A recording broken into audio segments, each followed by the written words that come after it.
Добрый вечер, уважаемые телезрители. В прямом эфире программа «Откровенный разговор». С вами Назгуль Кожакулова. И сегодня по просьбам наших телезрителей мы обсуждаем следующую тему. Итак, ресурсы и будущее Кыргызстана.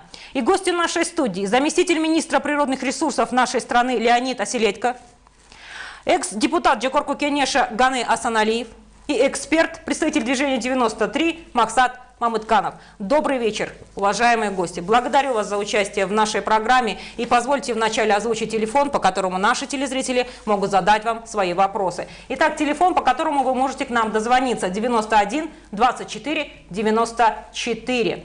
И у меня сегодня приготовлены достаточно серьезные, может быть, даже несколько агрессивные вопросы. Первый вопрос следующий, уважаемые гости. Кыргызстан, как нам известно, поменял уже 7 конституций, и страной сейчас готовится править 4-й президент. Но почему-то за эти годы, несмотря на революции в инвестиционной политике, на мой взгляд, мало что меняется. Мы ходим по-прежнему по миру с протянутой рукой. Мы просим инвестиций, мы просим кредиты, долги у нас растут. А между тем бюджет сегодня почти голый, это на 30%. И я хочу узнать ваше мнение по этому поводу. Леонид Анатольевич, сегодня я хочу начать именно с вас, потому что обращаюсь к вам не только потому, что вы заместитель министра природных ресурсов, а потому что отдано много времени, большой труд за вашими плечами, 35 лет. Вы работаете в этой сфере, вы понимаете все эти процессы. Я хочу узнать, так почему так, Леонид Анатольевич, учитывая все ваши наблюдения за это время? Вы знаете, однозначно трудно ответить на этот вопрос. Ну, можно и так сказать. К началу 90-х годов у нас работало 5 горнообогатительных комбинатов. Несколько шахт достаточно крупных. Карабалтинский комбинат снизил свое производство, потому что нету своей сырьевой базы. Редкоземельное производство было законсервировано, потому что потеряли рынки сбыта и упали цены на металлы. Ряд угольных шахт был закрыт. И остался у нас к началу 90-х годах только Макмальский золотодобывающий комбинат. Да, за это время практически только Кумтор был введен в действие, и который, в общем-то, первые годы эффективность, отдача для Кыргызстана в плане налоговых поступлений и дивидендов была очень низкая. Первые 5 лет это мизерные были поступления. Вообще нужно отметить, что месторождение не разведывается в течение 1 года, потому что нужны большие деньги на их разведку и потом на разработку. Большую негативную роль в этом сыграло падение цены на золото.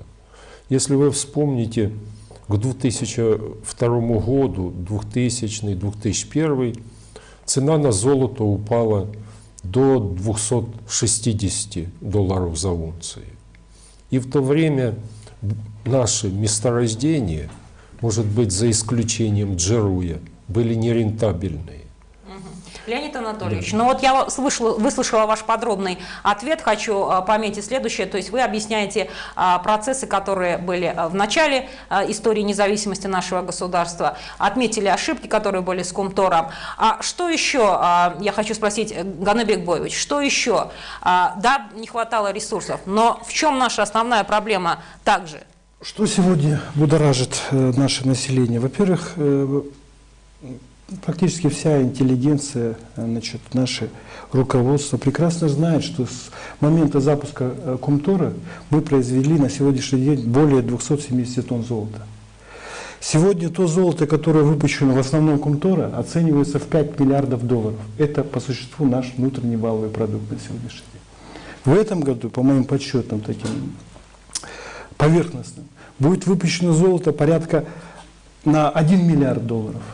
Это 60% нашего бюджета. Что мы получаем? Мы получаем отчисления на протяжении этих 14-15 лет порядка 9, максимум 10%. Ни одна страна, имея такие запасы золота, такие запасы полезных ископаемых, не живет так, как живем сегодня мы.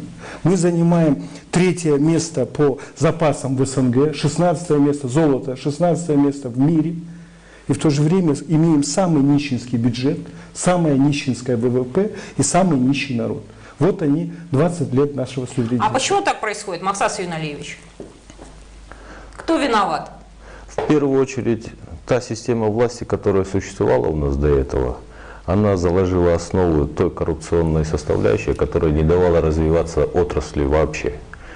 То есть фактически единоличное правление президентов привело к тому, что все месторождения, которые были отданы на разработку, куда были привлечены инвестиционные ресурсы, не работали в своем прямом направлении. Вот возьмем Джируй. Он также должен был запуститься, как и Кумтор. Туда привлекались самые мировые известные, так сказать, золотодобывающие компании. Но почему-то уже сегодня 2012 год на носу, а он до сих пор не работает. Тогда возникает вопрос. Кумтор работает худо-бедно, золото нам дает, хоть мы с этого ничего не получаем. А такое же месторождение, как Джируй, которое было отдано на откуп инвесторам, которые не были заинтересованы в его разработке. То есть вот два фактора, которые четко показывают, какая была система в то время. Наша проблема в том, что в настоящее время мы не видим, что эта система может быть изменена.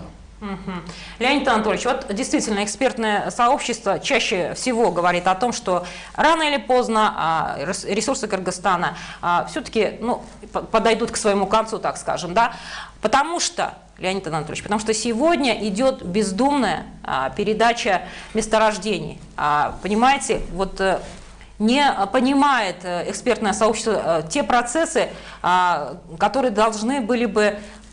Она не понимает, почему не щелкает у наших чиновников вот эта лампочка, что нужна стратегия по долгосрочному использованию наших недр, понимаете, нашего государства и так далее. Хочу привести примеры, да, арабы, норвежцы, россияне, американцы, да, Леонид Анатольевич, прекрасно знаете, они все работают на фонд будущих поколений, тем более американцы, и берегут свои запасы, мы не бережем, Леонид Анатольевич. И вот в связи с этим, знаете, заинтересовало меня выступление Осмона Артыкпаева, мы знаем, что он глава Кыргызалтына. Вот он в одном из своих интервью сказал: говорят, что запасы нашего золота достигают 2-3 тысячи тонн, а может быть и больше. Это национальное богатство, данное нам Богом. Если мы не в состоянии сами добывать золото, то мы должны оставить все как есть и дождаться лучших времен. Я хочу узнать, уважаемые гости, что вы скажете, потому что да, у нас были декларации, они были замечательными, но на самом деле реальные дела были печальными. Я не знаю, что вы скажете, Леонид Анатольевич, по этому поводу? Каковы дела? Я не совсем согласен с таким мнением, хотя доля правды в этом есть. Относительно того, чтобы оставить разработку месторождений нашим потомкам. Да, это была бы замечательная идея, но нужно же жить и сейчас. У нас население бедное, большинство. Кто будет платить налоги? Сельское хозяйство, к примеру, доля налоговых поступлений от сельского хозяйства составляет 0,5% от общих налогов. Это по итогам 2010 года. Горнодобывающая промышленность 22-24% дает налогов. Если мы не будем добывать золото, другие металлы, то и не будет этих налоговых поступлений. И потом, когда говорят, что все сразу закончится, и то, что вы назвали цифру 2-3 тысячи тонн... Это Артыкпаев назвал эту цифру.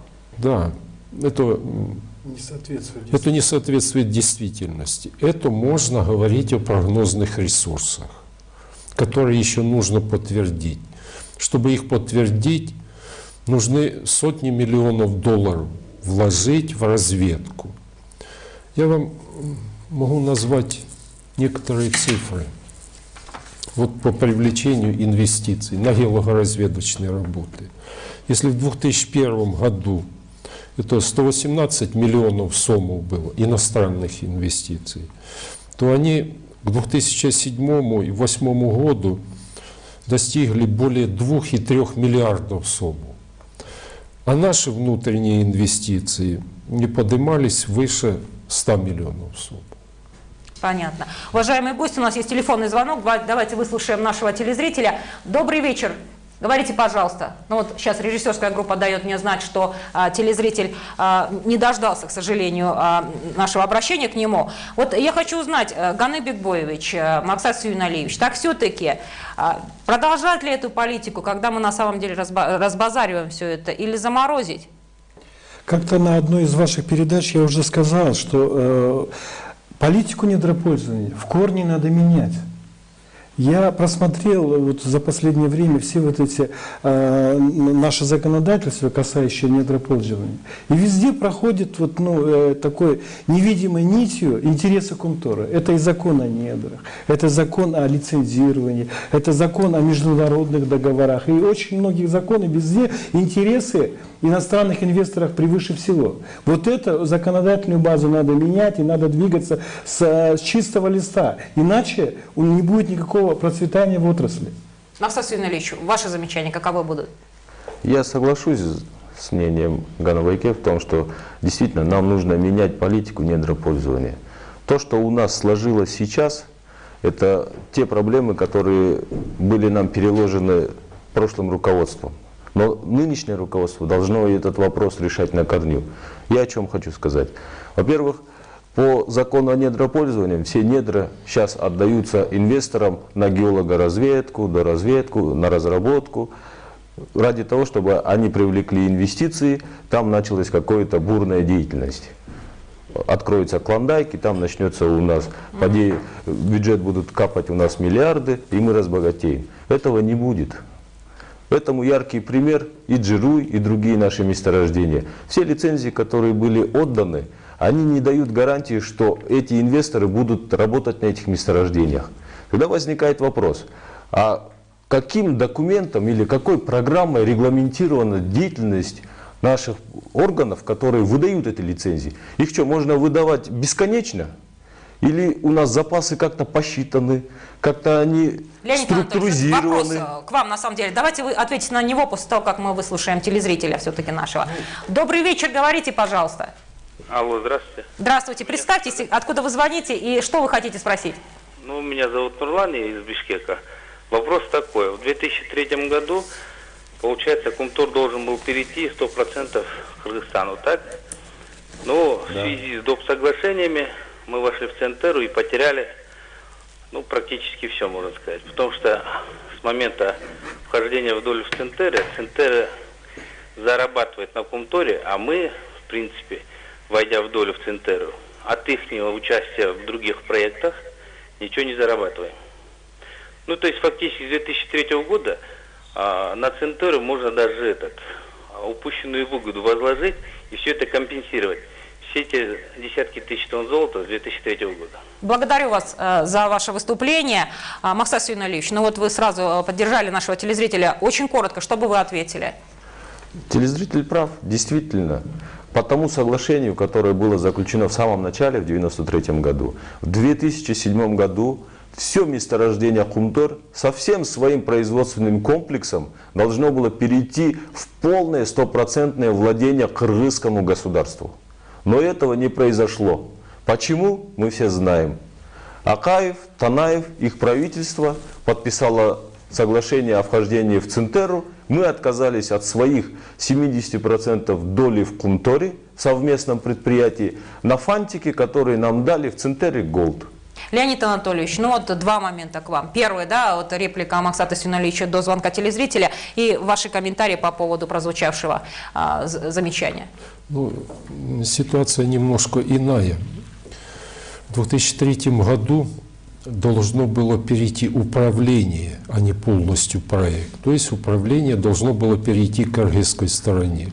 А распределение долей оставалось таким же. При этом распределялась прибыль от разработки месторождения. К 2003 году прибыли не было.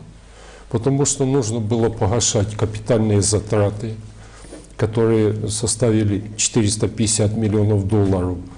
Это было превышение над первоначальной стоимостью строительства на 175 миллионов. Это первое. И второе, я уже сказал, цена прогнозировалась $375 за унцию, когда считались финансовые потоки по ТЭО. А к 2003 году цена только начала повышаться, где-то до $300 за унцию. У вас есть замечания тоже, да? Замечания. Я не буду говорить, сейчас вот мои коллеги сказали по реструктуризации 2003 года, 2007 года. Вот.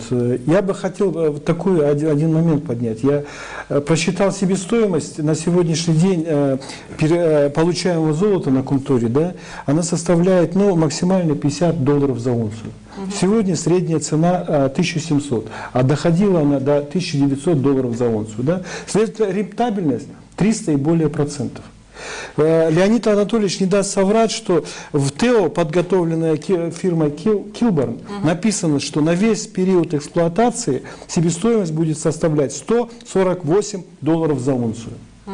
И несмотря на это, за 14 лет эксплуатации Цинтерра показывает нам прибыль 4,2%. Вот от этих 4,2% мы получили сегодня $33 миллиона дивидендов за все время существования Кумтора. А я вам сказал, что золото выпущено на $5 миллиардов. Это просто драконовские условия. Уважаемые гости, мы продолжим наше обсуждение после короткой рекламы.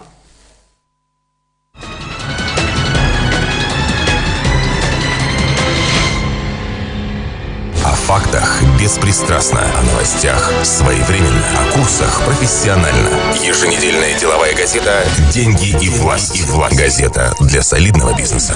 Новости финансов и политики, правовые обзоры, интервью и аналитические статьи. В каждом номере интересные бизнес-предложения. «Деньги и власть». Газета деловых людей. Спрашивайте в киосках города и у общественных распространителей. Корона Айс. На пике совершенства.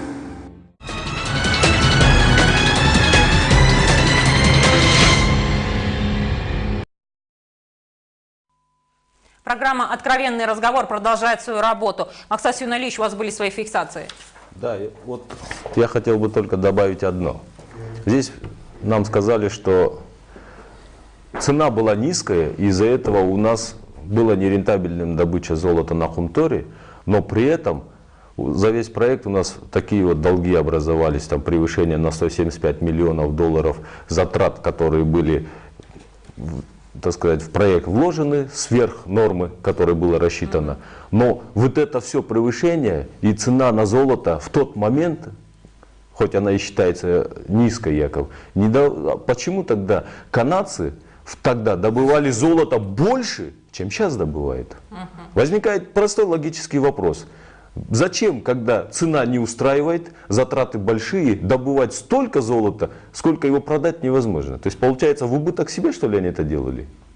Леонид Анатольевич, вот до этого мы поднимали вопросы по поводу программы, вот Максас Юналиевич сказал. Я хочу продолжить. Ваше министерство разработало 3-летнюю программу развития.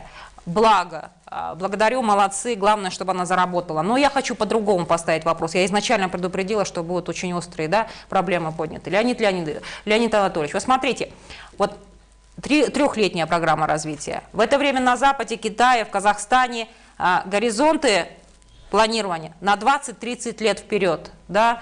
И следующее. У нас, между тем, информация идет в СМИ, да? Ложная, сейчас опровергните, если ложная, не ложная, скажете, что ваше ведомство буквально прям распродало все лицензии на золото страны, так ли это или нет, да, именно китайцам. Вот была такая информация. И якобы вот Минприроды превратилась в лоббистов интересов китайской стороны, да. И вот в связи с этим еще один вопрос. Выговор Атамбаева в адрес вашего руководителя Синаманова, это было лишь ложным сигналом? Как вы прокомментируете? Потому что, обеспокоена я и обеспокоено сообщество. Ложный ли это был сигнал? Что скажете по поводу программы, по поводу лоббирования китайских интересов?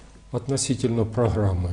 В 2008 году составили мы программу, я лично в основном ее составлял, до 2020 года.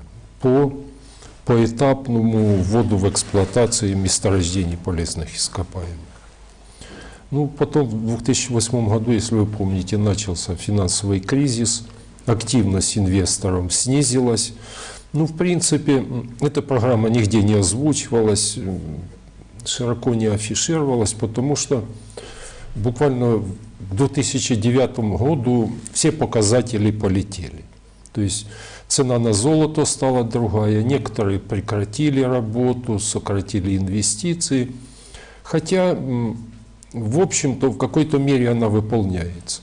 Разведка месторождений идет и не прекращается. Сейчас я могу говорить, что в ближайшие 5-8 лет реально мы можем ввести в эксплуатацию около 30 месторождений. Основная их часть — это небольшие по запасам, но их еще нужно доразведать. Ну, как мы, геологи, говорим, есть реальная перспектива. То есть разведочные работы показывают, что это возможно сделать. Относительно китайских инвесторов это не так. Если посмотреть на выданные лицензии, кому они были выданы, кто работает, то в китайских компаний нету таких крупных месторождений и средних по масштабах. Может быть, вы имеете в виду месторождение Иштамберды? Ну, это месторождение в свое время было передано китайской стороне по схеме инвестиции и ресурсы. Восстанавливается дорога Ош-Сарыташ-Иркештан, и китайская компания из прибыли от отработки месторождения будет погашать кредит. При этом она будет уплачивать все налоги согласно нашему действующему законодательству. А вот по поводу выговора, это ложный сигнал? Ну, выговор там был по-другому. По введению общественности в заблуждение? Нет, я могу сказать, что когда наш министр давал интервью, может быть, немножко он не совсем верно сказал или не так поняли, было воспринято, что уже как вопрос решенный, передача китайской стороне месторождений Джетымское и Сандык. Потом вы знаете, сколько было шума вокруг этого вопроса, протесты жителей. Хотя этот вопрос не обсуждался и никаких переговоров не шло. Это я могу вам официально заявить. Официальных переговоров, каких-то договоренностей подписанных, этого ничего нет. Благодарю за ответ. У нас есть телефонный звонок. Добрый вечер, говорите, пожалуйста. Алло, добрый вечер. Это Бишкек Марат. И то, что вы рассказываете в вашей студии гости, для меня, как рядового гражданина Кыргызстана, очень обидно, что нас так обманывают. Ну, в общем, то было. Ну, сейчас что-то делается, а там Бабанов, там Кельдибеков, что-то они делают хоть, чтобы побольше хоть к нам перепало-то золото. Спасибо за вопрос, уважаемые гости. Вот как эксперт, ответьте.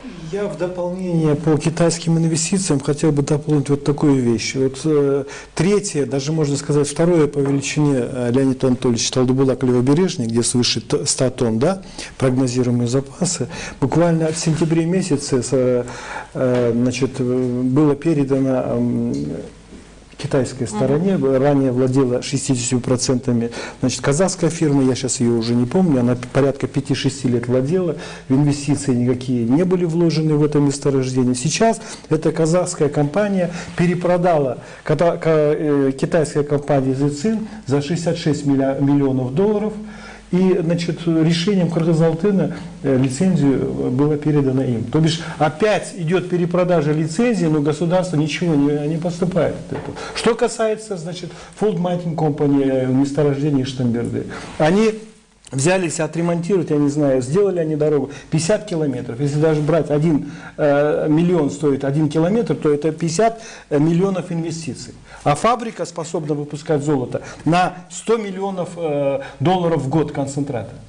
Понимаете, Леонид это Анатольевич, окупаемость может быть, в течение полугода, года максимум. Вот видите, может быть, поэтому А там прозвучал 20 тонн. вопрос нашего телезрителя, да, то есть, ну что делается, ну не видят люди, Вот понимаете? это вот и делается сегодня. Да, Это вот что бы вы сегодня ответили реальные и на эти замечания, и на то, что вы сказал наш телезритель? Я хотел бы добавить, когда я сказал, что не было передано ни одного серьезного месторождения, это так. Относительно того факта, что учредительная доля казахстанской компании Summer Gold, учредитель, Summer была Gold, да. продана китайцам. Да, это так. Ну, при этом лицензионное соглашение, где записано, что производство золота должно начаться в 2004 году, ничего не менялось. Ну, Все так там и новый остается. инвестор, там сложно говорить. У них почему? новое ТО будет сейчас, у них новая будет технология. Это сложно сказать, лицензионное соглашение. Леонид Анатольевич. 4-5 лет казахская компания не вкладывала ничего, а сейчас китайская компания придет и за 2-3 года там коммунизм устроит. Ну не будет там такого. Опять будут определенные доводы, опять будут это самое. Потом вот цена на золото упадет, китайская компания еще продаст кому-нибудь. И так будет продолжаться десятилетиями. Вы не правы. Кто-то с этого все равно что-то имеет, поэтому государство не развивается. Но я говорю то, что я знаю. Ну, я поясню. Казахстанская компания составила проект, который согласован. Есть земельный отвод. Построена необходимая для строительства инфраструктура. Начата была проходка подземных выработок. Это уклоны сечением 16 квадратных метров. Это очень большие. Да, потом в 2009 году в связи с кризисом и недостатком средств работы были приостановлены. Это действительно так. Относительно месторождения Иштамберды. Вы не забывайте, что когда передавалось месторождение, тогда цена золота была $500 за унцию. И никто не прогнозировал, что будет Надо такой исходить из подъем. реалий сегодняшнего дня. Ну как это так? Ну, Ну, есть еще, есть в любом государстве такое понятие, как подписанный договор. Как пересматривать Значит, его? налоговое законодательство, надо роялти повышать, надо акцизы на вывоз продукции. Ну, защищать свой бюджет надо защищать свой народ, свой... Я Максим согласен с Альевич, вами. ваша реплика. Леонид Анатольевич сказал о том, что у нас государство заключило договора с инвесторами, и наше государство, значит, не имеет права выходить за рамки этих договоров. Но эти договора имеют конкретные даты, конкретные обязательства, и в этих договорах предусмотрены санкции за невыполнение каких-либо взятых на себя обязательств. Наша сторона, государство, Кыргызстан, предоставила все возможности этим инвесторам. Но эти инвесторы почему-то не хотят ничего делать. Это первая проблема. Значит, наше государство настолько слабо, что не может с этими инвесторами нормально переговорить. Если вы не отвечаете за свои слова, значит, с вами невозможно говорить и работать дальше. Ну, у нас никто не может это открыто в глаза сказать инвестору. Это первая проблема. Вторая, как это все сделать? Элементарно. Монголы ничего не придумывали. Они ввели закон у себя о том, что любая товарная продукция в золоте, вывозимая за пределы Монголии, сверхприбыль, полученная от продажи золота Монголии, 64% прибыли должно идти в бюджет страны. Они ввели закон, и все. То есть парламент Хурал Монголии проголосовал, и в тот же день Центерры получила минус в своих акциях. Уважаемые гости, И что, давайте... наш парламент настолько тупой, что ли, что не может ввести такой закон? Услышано ваше выступление. Давайте выслушаем нашего телезрителя. Добрый вечер, мы слушаем вас. Говорите, пожалуйста. Добрый вечер. Алло. Говорите, говорите. Алло. Говорите. Алло, здравствуйте. Здравствуйте. Ваш вопрос. Мой вопрос вот такой. Это насчет горняков, да, вот Казахстанда, кенчилердің, вот как там состояние экономические и другие, социальные, бытовые. Понятно, спасибо большое. Ну, Леонид Анатольевич, очень коротко по поводу состояния самих сотрудников горной отрасли. И все-таки не получили мы ответ на вопрос телезрителя, а что делает нынешняя власть? Очень коротко, Леонид Анатольевич, у нас время прям буквально сокращается. Уже внесены изменения в закон о недрах, где предусматривается лицензии распределять по конкурсам и аукциону. Кроме месторождений общегосударственного значения, эти так и должны быть по старому закону. Затем депутатами принято ввести в неналоговый платеж отчисление 2% от дохода на развитие местных сообществ. Этот закон пока еще не подписан. Затем тоже депутатами принято решение об возмещении исторических затрат за разведку месторождений. Тоже этот закон еще не подписан. А вот по поводу, очень коротко, состояния, положения самих горняков, ну раз интересуется, дайте информацию. Ну, я могу сказать, допустим, на Кумторе средняя зарплата более 70 тысяч сомов. На предприятиях Кыргыз-Алтына порядка 20 тысяч сомов. На угольных предприятиях, ну, точные цифры я не знаю, но я думаю, до 20 тысяч сомов. Уважаемые гости, мы продолжим наше обсуждение, потому что у нас снова реклама.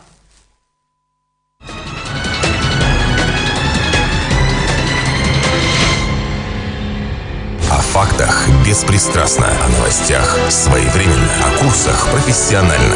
Еженедельная деловая газета «Деньги и власть». Газета для солидного бизнеса. Новости финансов и политики, правовые обзоры, интервью и аналитические статьи. В каждом номере интересные бизнес-предложения. «Деньги и власть». Газета деловых людей. Спрашивайте в киосках города и у общественных распространителей. Корона Айс. На пике совершенства.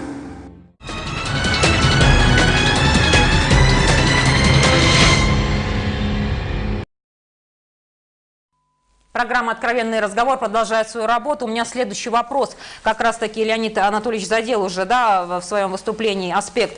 В Джогорку Кенеши обсуждают об отчислении каких-то 1-2% от прибыли предприятий. Вот этот момент они обсуждают в местные бюджеты. Я хочу узнать, позволит ли это как-то подавить, снизить протестные выступления со стороны местного населения? Ну, давайте опять вернемся к истории. Да? Вот мы приняли, до этого правительство приняло 1% отчисления от прибыли, да, действующих и вновь вводимых золоторудных предприятий. Парламент недавно принял 2%. Но мы недавно, буквально, вот только что говорили о Кумторе, что в течение 10 лет нам ничего не выплачивалось, не было прибыли. Значит, эти предприятия будут идти то же самое по этой дорожке. Каждый бизнесмен заинтересован прежде всего в своей прибыли. И поэтому на протяжении первых 5 лет никакой прибыли не будет, и, естественно, отчислений не будет. Противостояние местного населения только увеличится за счет этого. Поэтому мое предложение, что надо сделать 1 или 2% или 3%, там это можно просчитать, от выпускаемой продукции. Пускай будут инвестиции длинными, а не короткими. Они хотят сегодня вложить, а завтра перекрыть все это вложенные средства. Такого не бывает. Леонид Анатольевич, что скажете? Либо пообещайте, что возьмете на заметку выступление нашего гостя. Ну, здесь я ничего не могу сделать. По крайней мере, когда шло обсуждение, депутат Перматов, инициатор этого законопроекта, речь шла об отчислениях от валовой выручки, а не от прибыли. Но я, к сожалению, окончательную редакцию не знаю, как Джогорку Кенеш принял. Но подождем, Ганнат Бекбоевич, раз возникли сомнения, будем выяснять этот момент. Максат Сүйіналиевич, вот мы знаем, что Китай планирует приобрести золотые и медные активы в Центральной Азии. Об этом было сообщено в СМИ китайском, и всему миру об этом уже объявили. Я хочу узнать в связи с этим, что будет с нашими месторождениями, потому что на них положил свой глаз сосед-дракон, как вы уже сказали. Да? Вот. Насколько мы застрахованы в этом случае, да, от экспансии Китая? Потому что мы уже им отдали рынок товаров, вы знаете, да, народного потребления. Теперь мы отдаем им свои ресурсы. И я хочу спросить, тогда о каком обеспеченном будущем мы говорим? Максат Сүйіналиевич. Фактически против китайской экспансии мы ничего не сможем противопоставить. Если у нас государственная политика будет продолжаться в том же направлении, что у нас будут теперь объявляться конкурсы на разработку месторождений и выдачу лицензий под это дело, эти конкурсы выиграют кто? Тот, кто даст большую цену. Больше Китая сейчас никто не даст. Китай скупит все. И тогда у нас возникнет та же проблема, которая возникла недавно с китайцами. То есть они приходят, народ возмущается, и начинается проблема. Большая межнациональная, межгосударственная проблема. Этого допускать нельзя.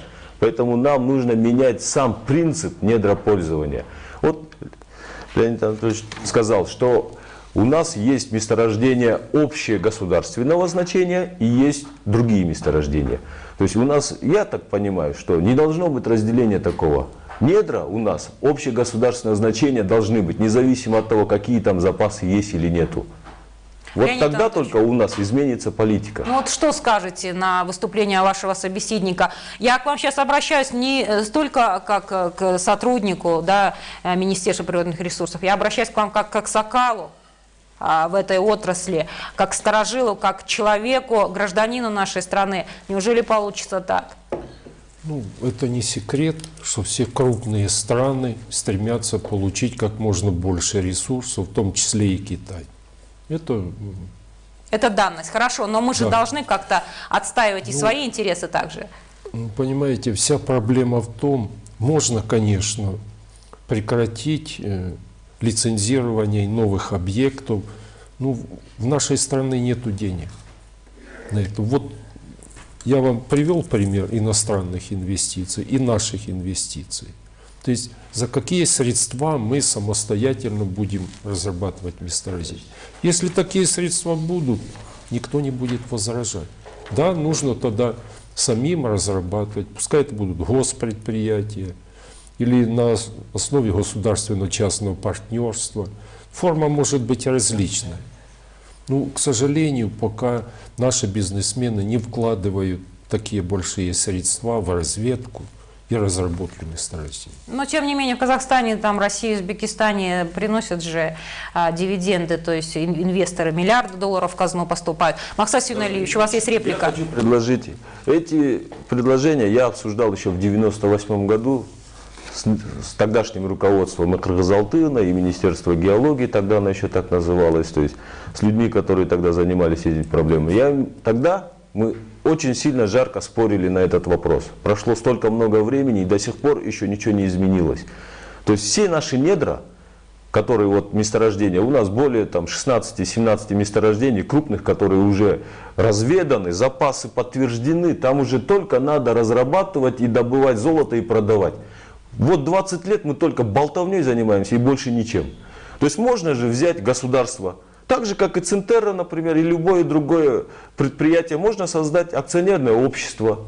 Эти все ресурсы выставить как обеспечение инвестиций, которые туда будут вложены. Их можно также спокойно депонировать, под них выпустить ценные бумаги, вытащить их на международную биржу. Нормальные инвесторы сами придут вкладывать. Они купят бумаги наши ценные бумаги нашего государственного предприятия. Какого оно будет, я не знаю. Но это живые деньги. То есть можно спокойно это все сейчас организовать. И сейчас это все оценив, спокойно провести IPO, продать, привести нормальных инвесторов, которые дадут деньги и будут уже сейчас прям разрабатывать. А не сидеть ждать, когда завтра китайцы придут, или завтра южноафриканцы придут к нам, или казахи. Понятно ваше возмущение, у нас телефонный звонок. Говорите, пожалуйста, мы слушаем вас. Алло, здравствуйте. Меня зовут Русанбек из Бишкека. Вот я хотел вопрос задать. Министерство природных ресурсов какую-либо работу проводит в установлении фактических объемов добычи полезных ископаемых? Есть у них там мошеннические службы и так далее? Все, спасибо за вопрос. Но сначала, Аганы Бекбоевич, ваша фиксация по поводу прозвучавшего обсуждения. Вот я хотел бы немножко поподробнее рассказать в этом вопросе. У нас сегодня по 38 более-менее таких отработанных есть месторождений, в общем 38 месторождений, из них только 6, на которых проведена детальная разведка. Эта разведка проведена еще была в бытность Союза, да, это Кумтор, Джеруй, Талдыбулак, Иштамберды и следующие.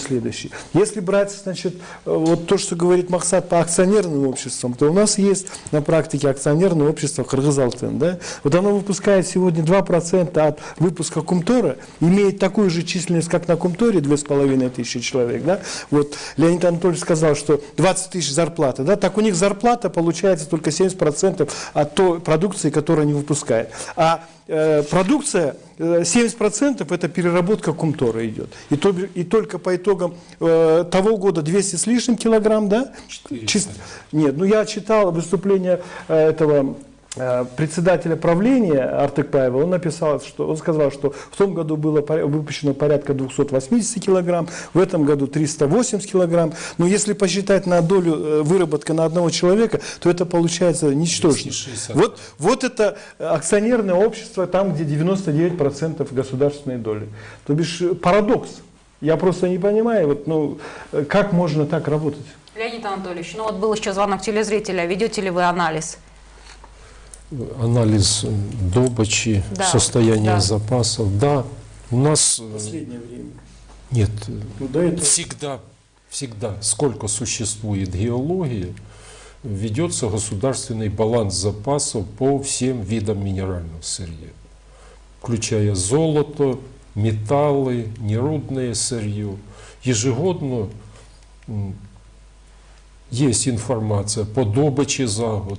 Это 70 лет существует. Я так это понял, просто, там уважаемые телезрители, это их работа, они ее выполняют. Говорит, что государство контролирует, выезжает ли на место, производят ли маршрутерские замеры, смотрят, сколько реально переработано руды, сколько получено реально концентрата золота. Вот что они имеют в виду. Я просто знаю из выступления министра Исеномана, он сказал, что последние 10 лет не выезжали, вот сейчас вроде только начали выезжать, да, а последние только расписывали все по факту, то, что представляет компания. Я так понял, вот, ну я приблизительно знаю. Вы согласитесь с этим, да, Леонид Анатольевич? Он имеет в виду это. Так и было, да. Он имеет в виду а вот у меня следующий вопрос. Какие изменения, на ваш взгляд, нужно внести в законодательном плане, чтобы ресурсы Кыргызстана все-таки служили нам, а не отдельным чиновникам? Нужно четко определить правила игры. Права и обязанности инвестора, права и обязанности государства.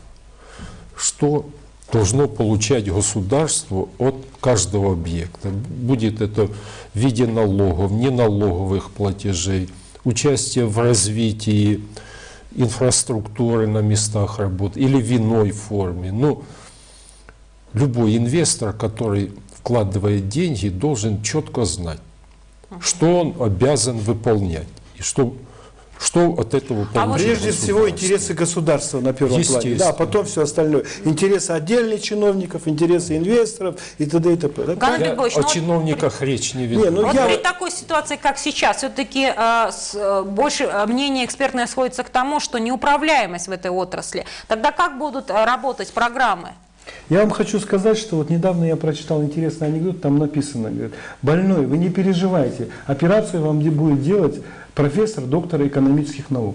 Вот сегодня у нас вот такое, все идет на основе этого анекдота, понимаете? Когда у нас будут реальные специалисты, патриоты своего дела, которые действительно радеют за будущее нашей республики, тогда ситуация вот именно в горнодобывающей отрасли должна исправиться. А иначе у нас начинают уборщицы и заканчивая первым залом, все смотрят на министра. А команда идет вот такого плана. Максим Сергеевич. На мой взгляд, проблема, я не хочу обидеть Леонида Анатольевича, он очень уважаемый человек в геологии, поэтому проблема возникла в чем? Геология в советское время занималась только разведкой. Они подтверждали запасы, находили новые месторождения, потом они эти все документы сдавали другому отраслевому министерству, которое занималось непосредственно разработкой и добычей. Геология никогда не занималась разработкой, и у них нет опыта, как добывать и продавать, то есть менеджмента. Поэтому у нас взяли просто два механизма, объединили в одном и думали, что два министерства объединив, можно это все пустить еще быстрее. Но не получилось этого. У нас наоборот развалили все горные предприятия, которые были, а геология осталась у нас на своем же месте. Их еще и загрузили, чтобы они лицензии выдавали, потом привлекали инвестиции, сидели, подтверждали исторические затраты, и это все повесили на них. Они этим никогда не занимались, это не их вина. То есть наше государство, которое в правительстве сидят специалисты, должны понимать прекрасно, что не может геология заниматься разработкой. Это противоречит. Они должны ответить за свою работу. Есть там запасы? Есть. Подтверждены? Подтверждены. Они должны дать гарантию, что там есть недра. И дальше уже правительство, орган соответствующий, должен заниматься, как разрабатывать. То есть это должно быть совсем другая государственный орган, который должен отвечать за разработку. А сейчас, что мы с геологией будем спрашивать, если они никогда этим не занимались? Но тем не менее, на правах Аксакала сегодня Леониду Анатольевичу дадим слово подвести резюме нашей программе. То, что вы хотите сказать, но очень коротко. Наше время, к сожалению, уже ушло. Ну, я должен согласиться с многими высказываниями. То, что и критика здесь прозвучала. Да, действительно нужны реформы. Прежде всего в законодательной базе. Это основа.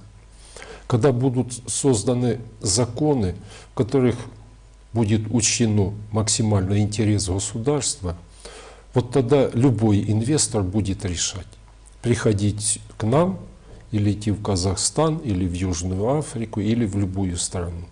Пока, к сожалению, у нас есть очень много нестыковок в самих законах. Закон об инвестициях декларирует одно, но это не выполняется. Когда доходит до земельного отвода, вопрос годами не решается. Иногда хорошие, добросовестные инвесторы просто уходят. Уважаемые гости, я благодарю вас за участие в нашем эфире. Это был действительно откровенный разговор, это действительно была боль за то, что происходит в нашем государстве. И я напомню, уважаемые телезрители, у нас в гостях были заместитель министра природных ресурсов нашей страны Леонид Аселедько, экс-депутат Джокорку Кенеша Ганы Асаналиев, эксперт, представитель движения 93 Максат Мамытканов. Благодарю вас за выступление. Единственный вывод, который хотелось бы сделать сегодня. Не хочу лгать. Да, ситуация действительно достаточно тревожная. Да, она неуправляема пока в этой отрасли. Соответственно, уважаемые господа политики, те, которые сейчас делят кресла, будьте добры, козырь на самом деле не то, что вы получите портфель, а наш общий козырь это наши недра. Сохраните их для наших потомков. Это была программа «Откровенный разговор» на канале Манас Джангарова.